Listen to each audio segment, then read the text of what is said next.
Hello everybody and welcome. In this video I'm going to show you how to check software version for your speaker QCY SP7.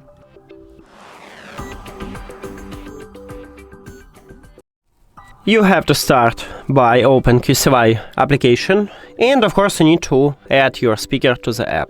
Then you will see the same menu. You need to go to the settings at the middle top. And right here we have firmware update. Firmware version is the same as software. So right here you can check your current software version. You can also click on it and check for updates, but if you want to only check it, you can do this right here. And that's it.